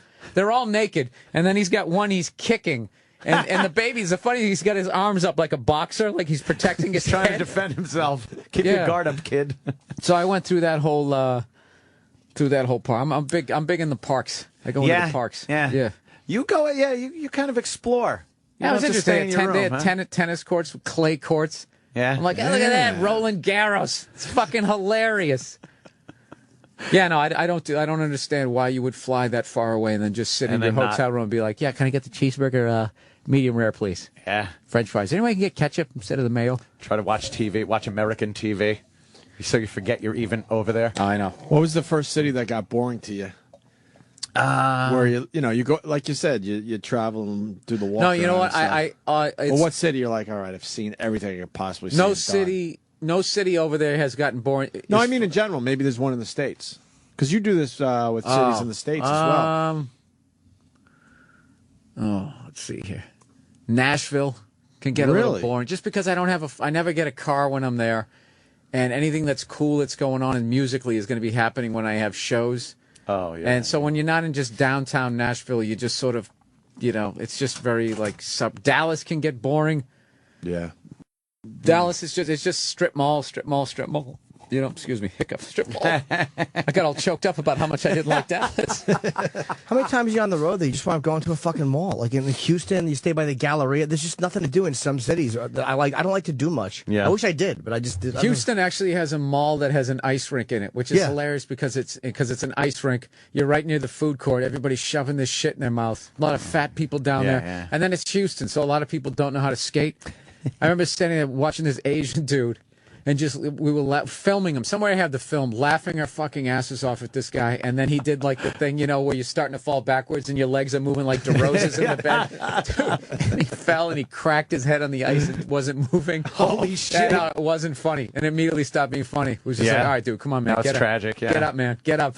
Come on, Please get up. Please. Don't make me have had laughed at you. I don't want a nightmare over you. Yeah, no, I don't do a lot of I do more just like sporting events. I go to sporting events. That's how I book the road. Oh, really? Especially if it's a city I fucking don't want to go to. It's just like, are the Royals in town? What's going on?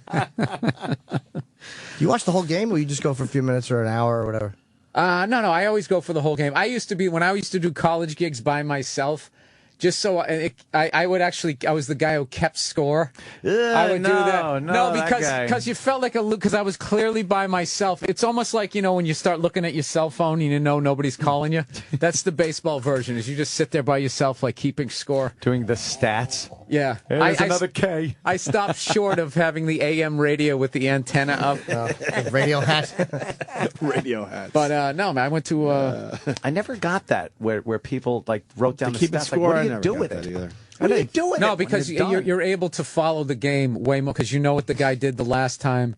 You can tell basically how many times people have gotten up. You can get way more of a feel for the game as opposed to just being hammered, yelling at colors. Well, yeah. You know, hey, he's got the other team. Fuck you. Oh, colors. You know what the. Oh, you're an idiot. I knew Dude, you know what the best one though, the best fan out there, I think is. Do you guys ever see that guy who goes to the Devil Ray games? At the Devil Ray games, there's a guy down there, and each game he picks one guy to heckle on the other team. And I talked to a guy in the Giants about this. You just think, oh God, please don't pick me. Please don't. I noticed one time when Johnny Damon was still on the Red Sox, every time, like, he wouldn't say shit. Ortiz comes up, doesn't say anything. Whoever the hell else was on the team at the time, Manny doesn't say anything, and all of a sudden, Damon comes up and he goes, "Ah, Johnny! Let's go, Johnny! Woo! Johnny Damon!" He just yells his name. What a great strategy. As loud as you... Dude, I'm sitting at home hearing every word of it. And that's what makes it so unsettling. That's hilarious. There's that tension as you walk up, like, is it going to be me? Is he going to pick me? And you know his teammates are all laughing. Because it's them. Yeah, because it's him, and you don't have to deal with it when you get up there. And you know when you make it out and you come back and it's like, that motherfucker picked me tonight. You picked me.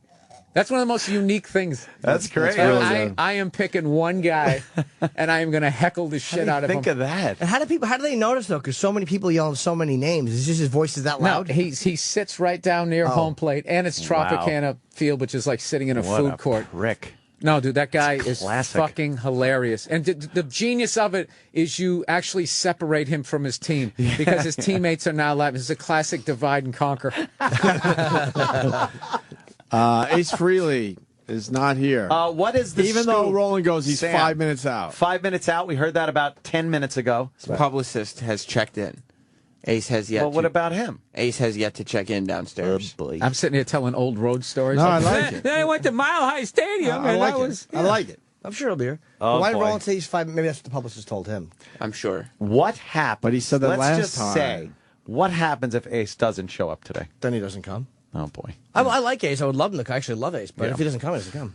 Oh, okay. What are you going to do? I I'll just finish didn't the want to. book. I just didn't want to. What if he shows up at 10:01? What if I'll start from the boneyard. What if Ace said, "Jimmy, meet me in Europe," and you went to Europe and you didn't show up, and he left you there? Would you still listen to Kiss music?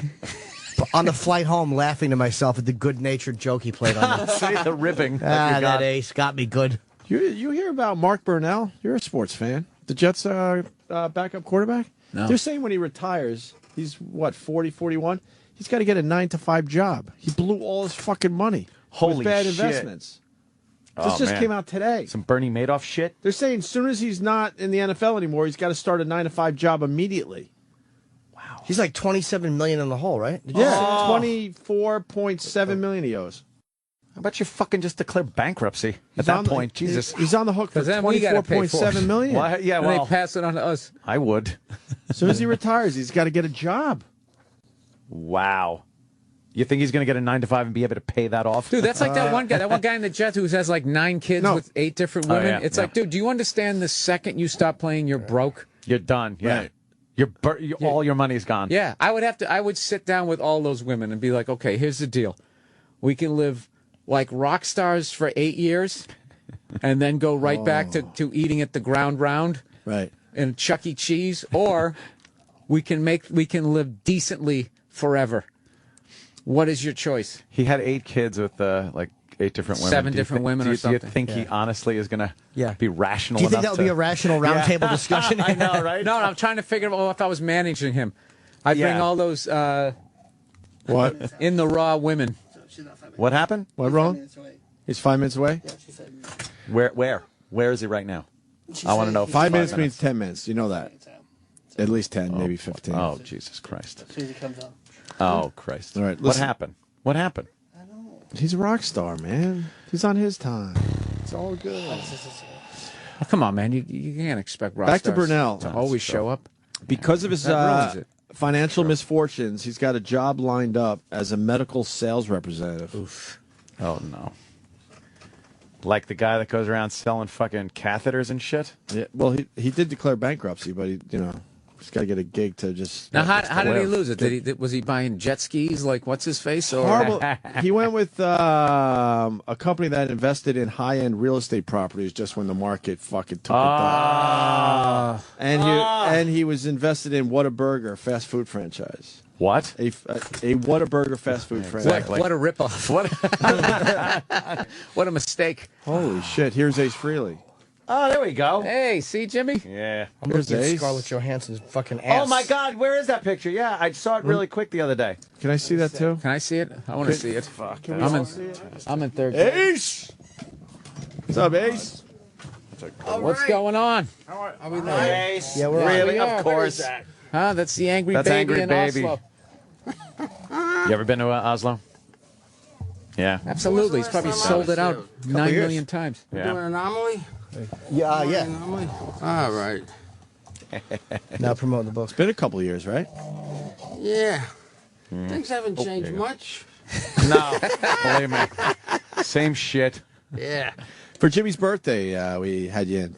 Oh, that's right. To surprise Jimmy. Yeah, you brought me a cake with, it was a girl's ass with a log of shit coming out of it. Yeah, I remember that. Yeah. It was slightly obscene. Yeah, it was Are great. we there right now? We are. Yeah, that's how that's how we roll. We got to get that montage together of people that absolutely just have to. every guest that has said We that don't know to if us. that's good or bad when Hey, we're guests at- ask that. Is this live right now? Yeah. Are we on the air? Do you guys consider this entertaining? It's basically what they're saying. Real professional. Me? Yeah. Do you have, what kind of information do you have there? Oh, well, right now on Amazon, the book, it's #1 in biographies for composers and musicians. It's already #1 in entertainment music, and it's #4 in books, biographies, and entertainers. And it's in the top 100, and it just came out yesterday. Tuesday, There you yeah. go. It's Go great. figure. I'm almost finished with it. I'm probably got like 20 pages left. It's fucking, you did a great job, man. Thanks. It's, this is something I wanted to ask you. The opening line of the book, you right, when I was a kid, I used to carry this awful image around in my head, a picture of 3 men tangled awkwardly in high tension wire, 50 feet in the air, their lifeless bodies crisping in the midday sun. Why? Well, my dad helped build the installation, the electrical installation for West Point. And, you didn't read the book then? No, I don't. No. I got to the opening line and I just got bored and I closed it. No, that wasn't. I just, I don't want to just say it because then if I just say it. Yeah, my dad was working with other guys installing the new electrical installation at West Point. He drew a short straw to go get the sandwiches. He came back and his buddies, got electrocuted because somebody inadvertently had flipped the switch. So basically, if he had not drawn the short crispy straw, critters, Yeah. It's terrible. So if he hadn't done that, literally he might have been up there and you would have been no you. If he wouldn't have drawn the short straw, I would have been a bright idea, I guess. Only. Wow. Are you doing book signings or no? Yeah, I'm doing one at Barnes & Noble here in town tomorrow. What did you? After the Today He's just Show. like, After the Today Show, whatever. I'm on the book signing at noon. What is your relationship now with like Gene and Paul? Because I think you were pretty fair in the book. Like you slam a little bit, but not. It doesn't seem bitter. It seems like it's a pretty honest assessment of what happened. Well, Well, there's good and bad in every relationship, just like a marriage. So, I mean, I had lunch with Gene about 4 or 5 weeks ago. Did you pay? Hotel. We just hung out and reminisced. Did you see what he said about me? On page 6 the other day. I heard New York audio. Post? Is that the audio where he said that you were saluting him like Hitler? I just heard that. I don't know if that's that old audio or is that new? No, I was on page 6 the other day in the New York Post, and whoever wrote the article was quoting parts of the book where I'm talking about Gene and giving everybody crabs, this, that, and the other thing, and then they got a statement from Gene. Nobody has it here. Where is that? We're not a prepared radio show. He said something to the effect. Sam will find it. Brilliant. Ace has been an alcoholic and a drug addict for 35 years, but we love him, Didn't he say there's decades of your life that you don't remember or something? Yeah, probably. That's why I needed help on the book. But, the 35 years is incorrect. It's incorrect. It's a false statement. I've been an alcoholic for at least 40 years. And, proud of it. But recovering at this juncture, So you are 5 sober? years plus. Oh, good. Yeah, I celebrated 5 years on September 15th. Oh, that's great. Any urges at all? Any urges at all? Because I'm sober. Occasionally I get the first them. couple of years are the hardest, and then subsequently every year after that gets easier and easier. Now, people drink in front of me doesn't even bother me. Do you have any vices? Any vices? Yeah. Well, I grew up, most of my life was sex, drugs, and rock and roll. So you take away the drugs, you still have rock and roll and sex. Yeah, that's a good 2 out of 3 ain't yeah. bad, right? Like Meatloaf said. There's quite a few fucking near misses in this book too. Fucking hilarious. Yeah, electrocutions. Human sacrifices. No, with drugs. Like there's a couple of times where you. The one I just read was really interesting. You were flying into a foreign country and you had an 8-ball in your sneaker. No. And it seems like you got these really weird premonitions at times where shit was about to go really bad for you. No. And what happened on the plane? That you just felt something might be wrong when you landed? I just had a premonition, man. I was going to get popped, if I landed with that stuff on my body. So I went into the lavatory and flushed it down the toilet, which became a little bit of a problem. We needed that, Ace. Oh, yeah, good fellas. Man. Karen. I'm struggling with my addiction, and should I do it? Should I not do it? What's worse, going to jail or getting high for a weekend? Right. But, You didn't do a little bit of it and then flush the rest of it? No. I was already so wired just from the dream and the premonition. I had like a nightmare on the plane. I was just happy to get rid of it and get back to my seat before. Oh, is that what sparked the plane was about to land. That's got to be the most paranoid feeling you could have, to be flying on a plane to another country, high out of your mind, with drugs on you. Yeah, How do you hold that together? More importantly, did they check you when you got off the plane? Well, when I got off the plane, one of those drug-sniffing dogs actually... So the premonition was true. And they examined my shoes and everything. And then I started panicking. Man, was there a second one in there somewhere hidden that I had forgotten about? But wow. Sure muled it up your ass. Yeah, I never went that far. That's how I smuggle fruits and stuff into. Exactly. Yeah, at some point you got to be like, all right, you got me.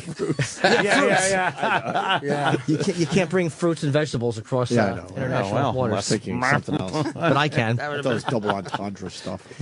Did it? When you talk a lot about the drug use too, and when you were in Kiss, like how people would have thought that Gene and Paul were drinkers back in those days. You would have had no idea that there was such a difference between you and Peter and Gene and Paul. How far into Kiss did that start to become like an issue or talked about or some sort of a point of strain? Me and Peter both started spinning out of control. Once we all became millionaires, too much too soon. Like so many other rock stars, in history. But, I'm just lucky that, every day above ground, I'm happy for, because by all rights I shouldn't even be here. What's the craziest thing you went out and bought when you were at the height? You had all that money. The craziest thing that you look back now and go, "What the fuck? Really? Why did I do that?" I was buying. You know what I used to do? When I was a kid growing up in the Bronx. I never, my parents were like middle class, but we couldn't afford, expensive toys and gadgets. So I would always go to hobby shops and buy the most expensive radio-controlled helicopter, the most expensive radio-controlled boat. I hear you. And airplanes, and also, spend thousands Put and thousands 8 balls of dollars in them on and that stuff. pretend you're because I flying could into never have another that when I was country. a kid. And most of them are just sitting in my storeroom, So just weird, like, shit that you would have wanted as a child, you bought as an Yeah, adult. stuff I never could have, that I wanted, Hey, now I can get it, and, of course, a lot of sports cars. And, some clothes and... Did you trash a few cars due to maybe several, yeah. drinking? And God, my DeLorean, I cracked up a 928 Porsche. Did the DeLorean come with cocaine with it? That was such a cool car. I remember I used to go pick up my daughter at preschool, and all the kids would come running out to meet the car. The spaceship is here, Spaceship. Yeah, 'cause, the gull-wing doors and, Maybe it was because of the driver. And the funny thing about that car, that's the only car you don't wax with, like, car wax. You use stainless steel. wool polish. Yeah, it's like stainless steel polish. It was nuts. So I was also enjoying reading the Phantom of the Park story and how much that you thought it was like a goof, and how Gene was like genuinely embarrassed by that because he thought it was gonna be like a legit horror shit, film. Really? The whole movie to me was kind of a goof, but the whole Kiss phenomena was a goof. I never took it that seriously. Gene always took everything so goddamn seriously because he wasn't loaded.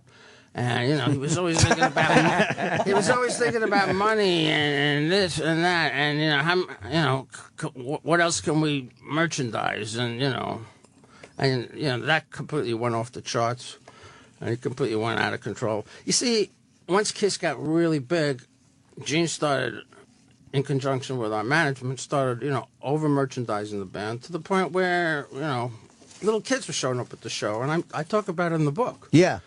And, all of a sudden, my road manager's going, hey, it's cool with the, the F words tonight because there's a lot of little kids in the front row, that's what rock and roll's all about.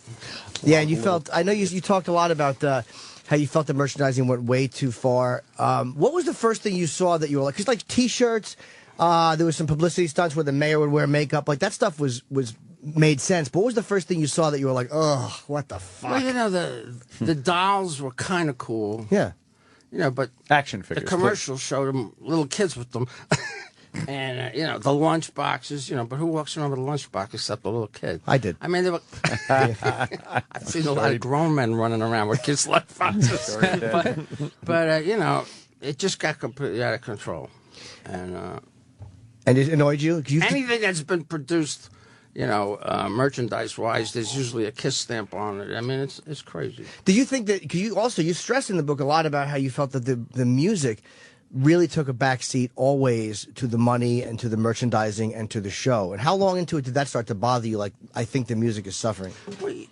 I can't tell you how many times the following day after a concert, I'd look up a review in the local paper and it would talk about the show more than the music. The music did take a second, Just it was the second stage? in a lot of people's minds because the show was so elaborate, but for me, I love the show and I love coming up with, I'm the wizard when it comes to guitar effects, the smoking guitar, the rocket guitar, the light guitar, you name it, I've done it.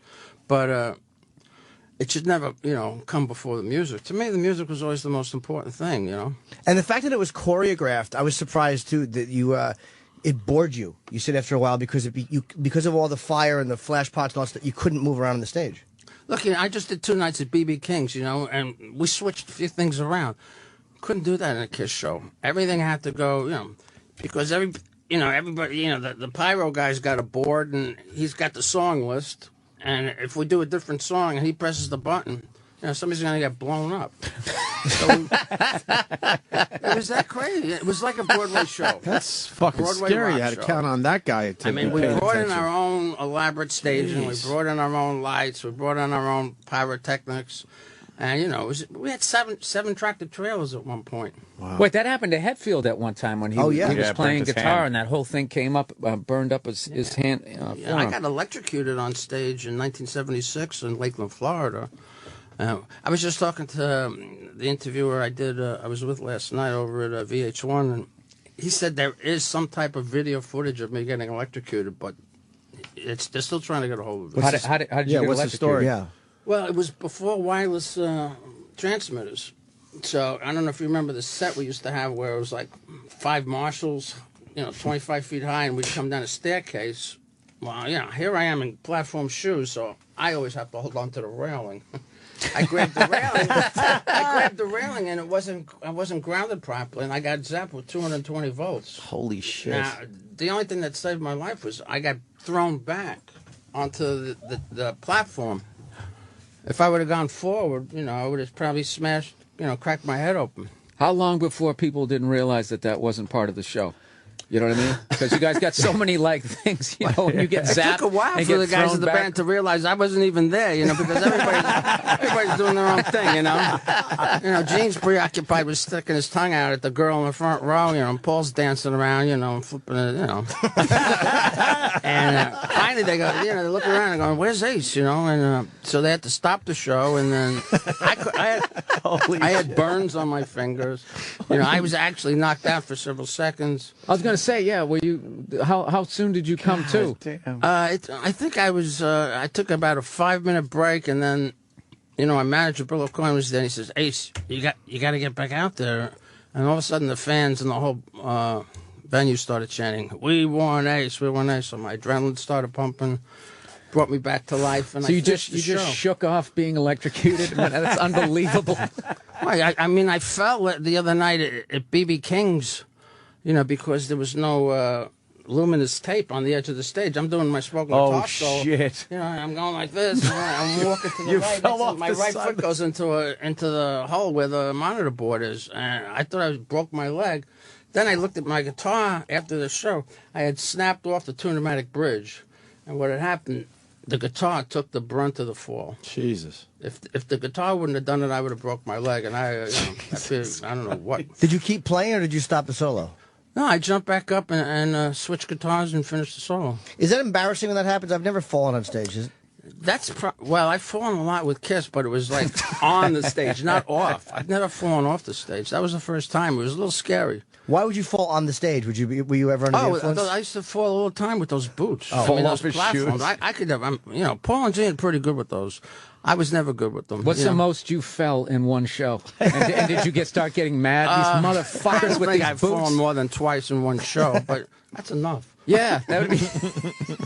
Did it cause resentment with the other members who came up with the idea for the boots? They got used to it. In fact, if I would fall, they would try to make it look like it was part of the show, and they'd like come over to me and play to me until I, managed to get back up. Oh, man. Yeah, got to keep the rock and roll going. In those days, we all covered each other, It's not like every man for himself, towards the end. What's the craziest thing you ever saw looking out into the crowd? All your Maniac fans that even you for half a second had to step back like, am I really looking at that shit? It was a lot of crazy shit, I remember the last reunion tour, some Oriental broad was following us around, she'd pull off her panties and write on them, "Fuck me, Ace," and hold them up. That was pretty cool. Yeah, that's really yeah. Did you fuck her? Yeah, did you make her dreams come true? No. Was she attractive? She wasn't bad looking. If she was hotter, would you have fucked her? Huh? Would you have fucked her if she was more attractive? Nah, I'm kind of past that these days. Oh, was that recently that happened? That was in the Kiss reunion tour, probably around 2000. How long did it take you to get that out of your system, where somebody held up panties and said, "Fuck me, Ace," that you didn't give in to that temptation? How many decades? A lot of the insanity with women kind of went along with the drinking and the drugging. And once I got away from that, I got away from the groupie thing, the insane behavior.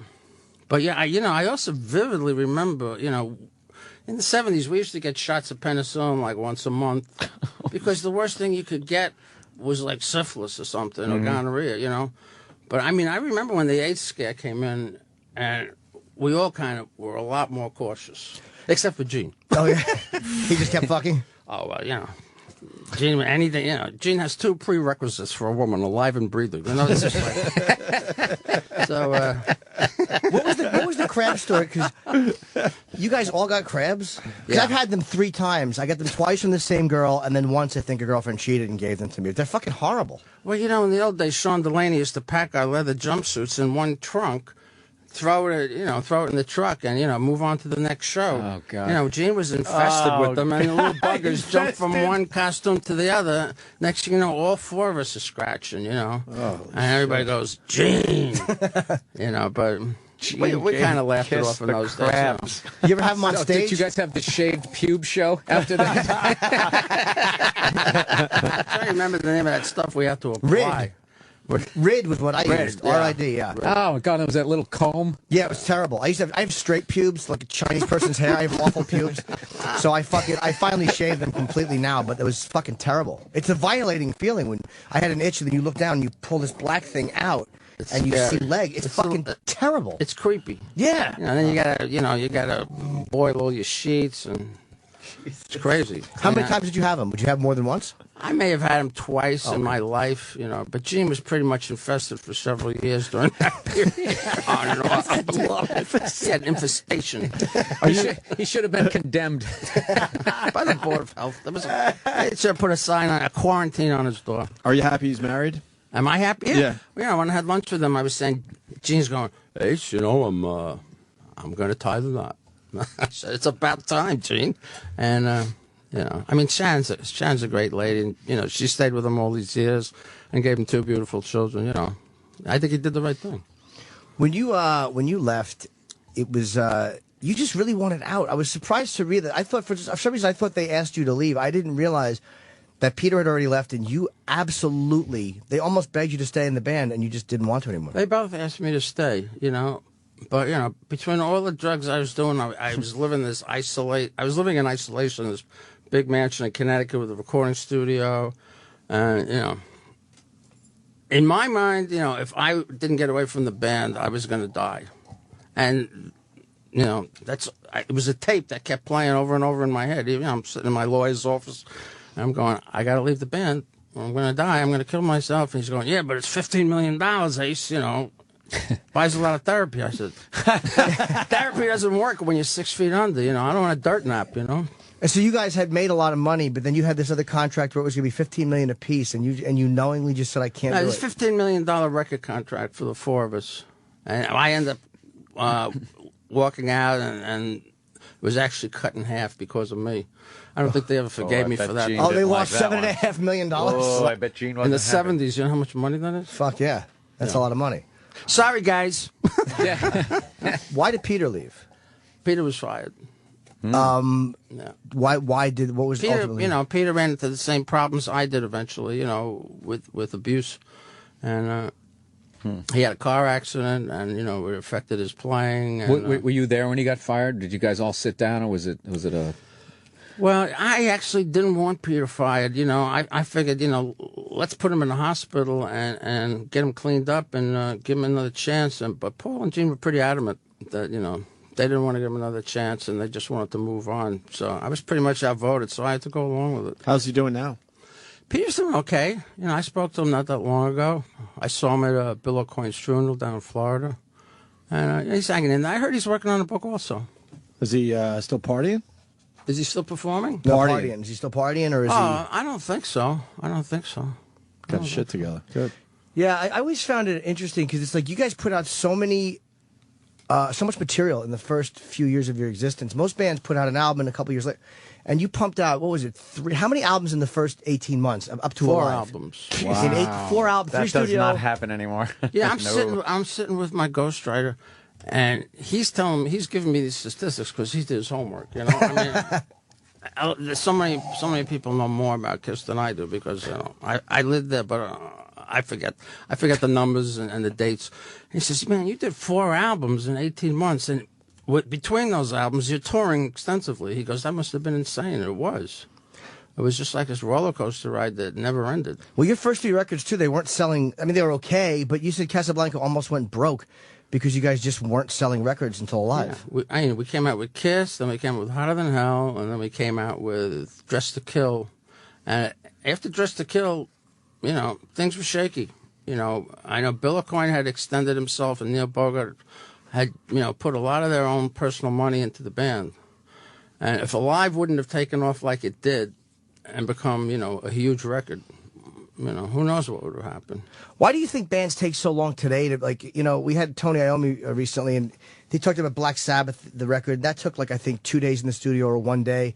And I know your first album especially didn't take. Why do bands obsessively take a year now, whereas back then you could do it in a week or 2 months or whatever? I don't know, it has a lot to do with the producer, Sometimes, in the old days, the band used to get together and just knock it out, Now, you get the producers that bring in there and go, okay, we'll do your part today, and then tomorrow we have Johnny in the studio, and then we have, Bubby in the studio, because they're making more money, they're getting a piece of the studio, they're charging a larger fee, and, we did it old school back in those days. Spend 4 days getting a snare drum sound. Yeah. Man, I remember walking in the studio like 9 o'clock in the morning, and we're still working on drums days. Come back after lunch, trying to get the perfect drum sound on it, get every ring out of every Nothing worse skin. than sitting there and just listening to the nah, oh God, shut up. Nothing worse than a drum check. Now everything's canned. You could get samples and get perfect drum sound. A lot of people today, when they record an album with drums, they end up replacing the drums with sampled sounds. They just trigger them. I'm not sure about this, but I bet in the old days too, you could just write some songs, throw them on an album, put the album out, and then you write some more songs, put it on an album. And now it seems to me like the record company probably has some kind of say, like, we need more hits, so we need a little more of this, and they're probably more selective as to what they want you to put out as a band than in the old days. It depends on the type of group. If you're a single-orientated band, absolutely. If you're. But how many album-oriented bands are there out there now? Kiss was always we always made more money at live performances, and we really weren't a single-orientated band until Rock and Roll Night, and Beth and stuff like that started happening. But it was all about the live show. That's for sure. Yeah, I think that's why Alive, took off like a bat out of hell, because it was the perfect souvenir for a Kiss concert. Hey, why did you guys decide to take the makeup off the first time? And how scared were you? Like, well, I wasn't there. Oh, you weren't there? I quit the group in '82, and then the guys decided to get what did they get? Vinnie Vincent. Yeah, Vinnie Vincent. But for a while, Vinnie had some kind of ankh on his head or something, an Egyptian thing, and then they decided to take it off, and then they had a. Did you think looking outside that was a mistake when they were going to take the makeup off, like they were killing? No, well, a I major took hook? my makeup off and started, Frehley's Comet, and that did well. I had a gold album, the first out of the box, but also, after I had left Kiss, it wasn't with complete creative control and freedom, it wasn't, the ideal situation either, because everything was on me. When I was in Kiss, I could lean on those other guys because they were workaholics.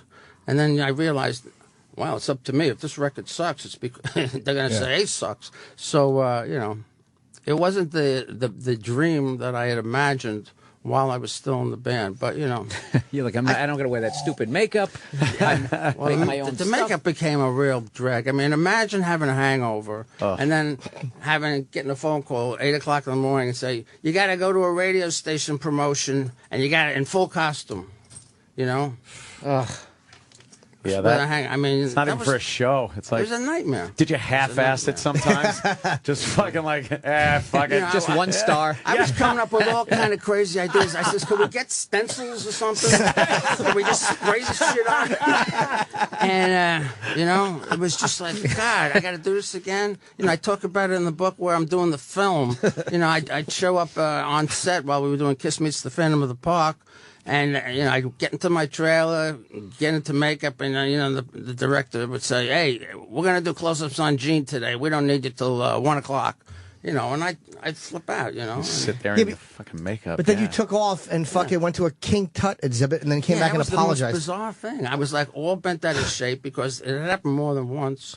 And I lost my temper with the producer and director. I took off, lost my bodyguards, zigzagging through traffic. And then I just said, I ended up at the La Brea Tar Pits and there's a museum there. And I've always been fascinated with Egyptian culture, the pyramids, the whole 9 yards. And I'm standing outside going, wow, this would have been a great thing to see. And some broad just comes up to me and hands me a ticket. You go, you need a ticket? You look like you need a ticket. I said, yeah. I go, how much? He goes, oh, you can have it. It was insane. You know, most of my life seems like a dream. It's a fantasy. I don't know. I bet. It's just weird stuff that just when I read it, I read it cover to cover when I got the final version. I said, "Wow, what a great movie." Yeah. Who would you want to play you? Play me? I don't know. Probably somebody who looks a little like me. Yeah, I guess that would help. We have to find some guy. We'll have to find. Maybe we can get Scorsese to do it, huh? The book is called No Regrets too, and it's fantastic. I just wish I had finished it. I'm like 30 pages short. I'm a What did you think of the pictures? They were great. Yeah, they were really great. A lot of them nobody's seen. I like a lot of the young photos. You're a handsome guy, and I like some of the fucking outfits that you had on in the 70s. And two things too. I want to say. You said you and Gene were roommates at one point, and that you think Paul was happy that he was with you, and that you said he was disgusting. You said Gene Simmons in the hotels was disgusting as a roommate. Dirty. Like, why was he dirty? I'm surprised to read that. Why? Like what did he do that was I don't dirty? know, you gotta ask him. You know. I mean, Shannon's nickname for Gene used to be Stinky. Would he really spit on the floor though? You said he was just hawking loogies on the floor. Yeah. Well, you know Spit why? on his own floor. You know why? Because whenever he breathed fire, he'd be drinking kerosene, and a lot of times he would swallow some of it. So he's constantly trying to. After a show, he's coughing it up. You know. Spitting down on the crabs. You're in a Holiday Inn, you know. I'm jumping over crabs and to that to burn the blobs crabs. of this and that, and you know, it was all in good fun. Where's Yeah, when he burned his pubes off, is that what he did? Yeah, he was just spit the fire on the. Gene's hair went on fire a couple of times. Did you laugh or were you worried? No, I was worried. Okay. I was, you know. Did you genuinely laugh worried. afterwards, though? Well, you know, after we knew it was okay, we thought it was hysterical. Of course. You know, Sean Delaney attacks him with a towel, you know, and ends up rubbing off half his makeup. Who was Sean Delaney? Sean Delaney was our tour manager in the early days. And he was responsible for a lot of the choreography in the beginning. You know, he worked with us, you know, with our moves, you know. The classic Kiss moves that you see, a lot of them were Sean Delaney's ideas. Oh, okay, you wouldn't have thought to do that. He said, why don't you guys walk up at the end of the song and all do this or do that? What's the Sean was very instrumental with that. What's the best band that ever opened up for you? Were you actually standing, even at the height of yours, going, "Oh my God"? Best band, I don't know. You know, we've had some. We've had Rush open for us. We've had back in the day, they were like unknown. Bob Seger. Well, they were known, but you know, it seemed like every group who opened for a Kiss tour, after that tour, they ended up headlining because they had gotten so much, you know, exposure. Because all we were playing was arenas. Yeah, I remember after the tour, Bob Seger gave me, you know, a gold record, you know, and a thank you. Oh, for giving him the shot. Yeah, you know, you open up, look how many people you're exposed to. In those days, it was, you know, it wasn't MTV, it wasn't the internet. So, you know, playing before a live audience was one of the best ways to get known. Do you have information on your signings, too? Because I want to plug the signings before we wrap, because... on my signings? Yeah, do you have any... Where's my assistant? Do you have info on the signings? Yeah, 12 Who's o'clock composer? Noon at Barnes & Noble on Thursday. Noon on Thursday, Barnes & Noble, which one? Fifth Avenue. Fifth Avenue, which is, I think, in Union Square. I believe that's the Union Square Barnes & Noble, or no? I'm not sure. That's the one here. Where here? Like on, You're not sure? 48. On 48th Street? 44th, I'm hearing. 44th? Is there a website that they can go to? Yeah, you go to acefrehley.com. acefrehley.com, and it's Frehley. I fucking have not been able to spell your name for 30 years. German. Frehley. I always spell it wrong. A lot of people Everyone pronounce says it it Frehley, wrong. but it's Yeah. Frehley. I would have Ace said... Frehley freely admits that Frehley is the proper pronunciation. Oh, it is Frehley? Frehley, yeah. That's so odd because no one is going to say Frehley. No one has ever Everyone said says Frehley. Frehley. Listen to the live record. Paul Yeah. Stanley goes, Ace Frehley, lead guitar. I probably think he's saying it wrong. Like everybody. Oh, did he say it Why right? did he say it like that? Pretty much. Oh, fuck. I didn't know that. Frehley. Ace Frehley. Are you going to change your pronunciation, Jim? No. I'm just happy you say my name. Yeah. You can mispronounce it, you know. It works. Well, the book is great. Go to acefrehley.com. What? See, I just fucking You fast. did it. I just changed. Nice. That sounded good. Yeah. And get information on the signings, because I'm sure the signings will be mobbed. And it's genuinely a great book, man. And I learned a lot about... I thought I knew everything about Kiss, because I've been a fan since I was just a boy. Somebody was saying to me the other night, man, you've been in a lot of fights, they said Yeah. to me. And I go, hey, you know, I'm from the Bronx, you know, I'm a tourist, you know. Give me a stage where this bull can rage. If you, how much? How's that go? Give me a stage where this bull here can rage. Although I can fight. Although I can fight, I much rather recite. That's entertainment. What are you gonna do? How great is it? It's just doing raging bull lines with Ace. There really is nothing better than that. Yeah. We should just hang out and do them all day. I've that's just never my hung fantasy. out with De Niro. There's one guy I've always wanted to hang out with. Have you met him? Maybe. I met so many people in those Studio 54 years. It's just like a lot of it's a blur. I'm dancing with Lindsay Wagner. I'm hanging out with John Belushi. The Stones, Alice Cooper. So how many times does that happen to you when somebody just comes up to you like, "Hey," and you got to be like, "Hey, I don't remember you." I have no clue. I'm good at that. Yeah. Not remembering people's names. I go, "How you been, man? Long time no see. What are you up to?" I don't know who it is. Yeah. But So there you go. Over the years, you get good at that. All the fans, that's all you got to do. Just walk up to Ace, act like you met him before, actually shoot the shit with him. Hang out and talk to you. Yeah, dude, you invited me to your house. All right, let's go. Oh, yeah, cool. I finally got time in my schedule. All right, man. I said, give me a call. Yeah. Give me a call. Did you really remember my shit cake? Yes, I did. Okay, good. Yeah, I remember being here and That'll make Jimmy very had happy. a video camera going and Yeah. were you licking it or sitting in it or something? I ate the log. You were doing something obscene with it, weren't you? Yeah, there was a little shit log, and I felt obligated to eat it out of respect for the chef. All these years later, now it makes sense. Frehley's Comet. See, Frehley's Comet doesn't make sense. Frehley's Comet sounds like Haley's Comet. Yeah, I guess you got it. Holy Wow. shit. I never noticed it. And you're right. I was thinking I of the always other thought day. Go ahead. even Frehley's Comet I thought was a great name I for did a too. band. Yeah, I know, I did too, but it Frehley's didn't make Comet any works. sense. Yeah. Haley's Just like Comet, that. Haley's Comet. Then at the same time you have Frampton's Camel. You got Richie Blackmore's Rainbow. It was the 80s. Yeah, but we didn't say had comets, rainbows, Blakemore. and camels. Running around. But, Ace, is that why you came up with the name? Was it like Haley's Comet, Frehley's Comet? I or? was a spaceman, and I thought it really fit. I was actually somebody came up, showed me a picture, an actual great photograph of Haley's Comet, and it was the first album cover, if you remember correctly. Frehley's Comet. Wow. I never would. Frehley's Comet to me was fine. I never How would have many connected years? it. And he finally. I just thought it meant it's like Comet. revelation. All the pieces in the puzzle finally Yeah, fit. finally.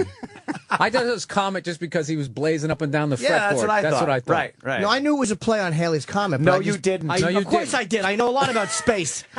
He's yelling. It was supposed to be called Ace's Asteroid, and he said, "Fuck that." Am I correct? No. I like Thursday at noon. Let me plug your signing. Thursday at noon, Barnes & Noble, 555 Fifth Avenue. And it's called No Regrets. And also Friday at Bookends in Ridgewood, New Jersey, 6 p.m. Some of you went to see Iommi a couple nights ago. Go Friday for Ace at 6 o'clock. It's an amazing independent bookstore in Ridgewood, New Jersey. And, you get to get the book signed and meet him. And don't expect a long conversation. There's going to be a big fucking line. But definitely go and buy the book and get it signed. Just act like you've met him before. You'll get a hug. Yeah. Ace, you said I didn't have to pay for that. All right, take it. Thank you guys so much. Thank you, man, very much. Thank you, Ace. It was a pleasure. Jimmy, you need to promote Stress Factory this weekend? You Stretch good? tonight, tomorrow, Friday, Saturday at the Stretch Factory, and Antisocial tickets with myself, Stanhope, Artie Lang, and David Tell. Pre-sale is now. ComcastTix.com, ComcastTix.com, and password antisocial. Nice. And Bill, Dude, that's thank a you. sick show. That's a good Yeah, lineup, it's very huh? dark. That is a books sick to you show. guys. You got to go see that. All right. Bill, you got anything? You good? I'm coming back to do Carnegie on the 11th, so I I'll be can't here fucking wait. on the 10th. All right, I'll be good. on the 10th. Come in and I'll say hello to you fucking animals. Sounds good. All right, guys. See you Thanks, tomorrow. Bill. Thank you, Ace.